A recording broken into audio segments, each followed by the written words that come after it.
Hi everyone, welcome and thank you for being here. Welcome to day 3 of 45. We call it Endurance and Echoes. Running, cycling, and the stories that shaped me.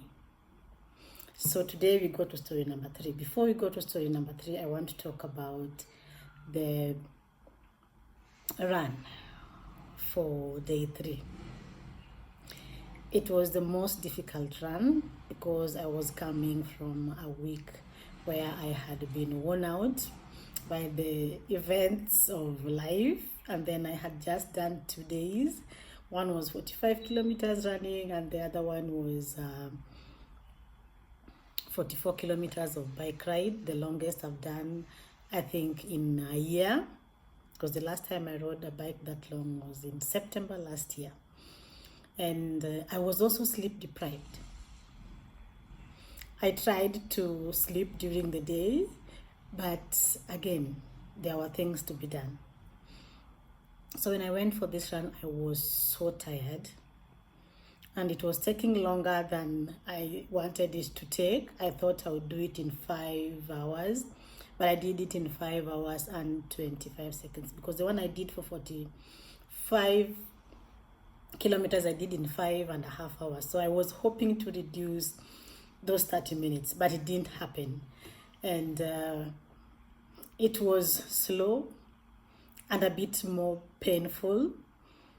I'm glad that day number 4 is cycling. Cycling, I think it's an easier option for me now, because I'll just be pedaling.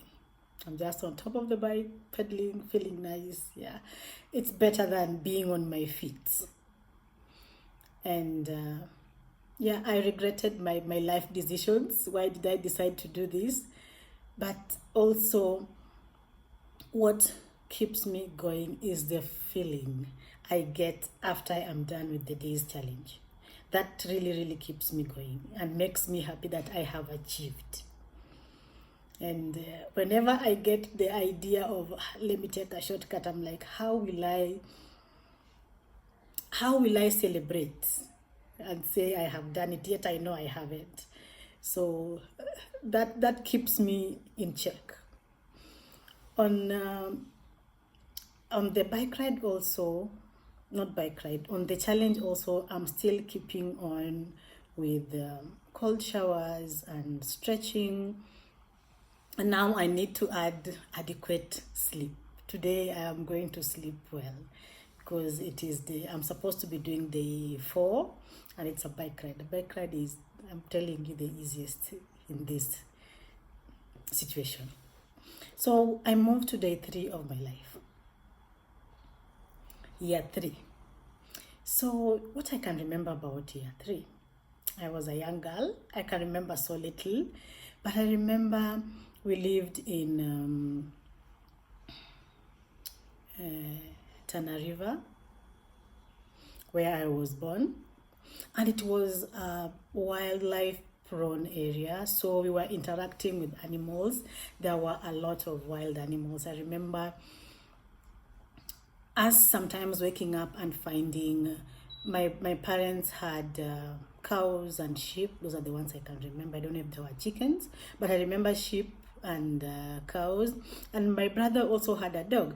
I'll tell you about the story of the dog in the next day, in tomorrow's story. So I remember waking up. Sometimes we'd wake up and go to where the sheep. We would wake up and find dead sheep. One day we woke up and found a cow. I remember this so well. There was a cow, and that day there was a roar. Have you guys ever had a lion roar and you are young? It was scary. It was at night. And in one instance, I think my father got out and scared away the lion. But on this day, there was a roar, the kind that shakes the house. And when we woke up in the morning, the lion had killed a cow, and it ate or managed to go away with half. So the other half that was left, what I really remember, it was half looking like a bucket, an open bucket, and then on top of it were these green big flies. That is what I remember. And this area, we had a pit latrine. There was a pit latrine, and of course, because of the situation, there was also a washroom in the house. So me and my 3-year-old curiosity, I wanted to go and experience the pit latrine. So I go to the pit latrine, and as I try to squat, and I also remember the opening of the pit latrine was so big, I feared I would get in. And that is how sometimes children die. Because children have not learned fear, and they are daring, and they want new experiences, and they are curious. I just imagine, had I just squatted and lost my step, I would have disappeared inside there. So as I was trying to squat, a cockroach attacks me. It was an attack, because that was a big roach. And that is where I got my fear of roaches. I fear cockroaches, especially those big ones that fly. There are others that are very aggressive. Have you met an aggressive cockroach?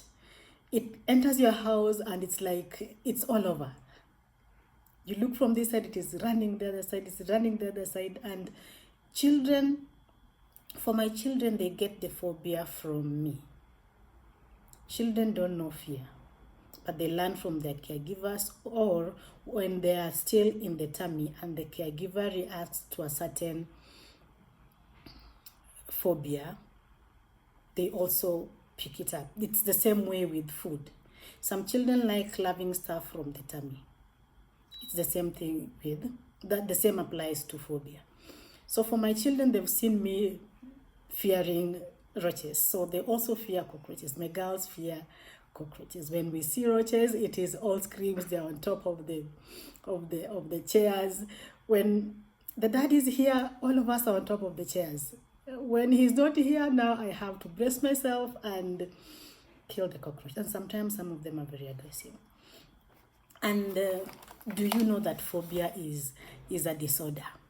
Yeah, it is a mental disorder, and it is found under anxiety disorders. So under anxiety disorders, we have separation anxiety disorder, we have selective mutism, we have social anxiety disorder, specific phobia, and then we have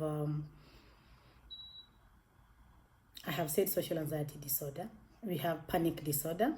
We have panic attack specifier. We have one called agoraphobia, and then we have generalized anxiety disorder, substance or medication induced disorder, and anxiety disorder due to another medical condition. There's also other specified anxiety disorder and unspecified anxiety disorder. So phobia falls under specific phobia.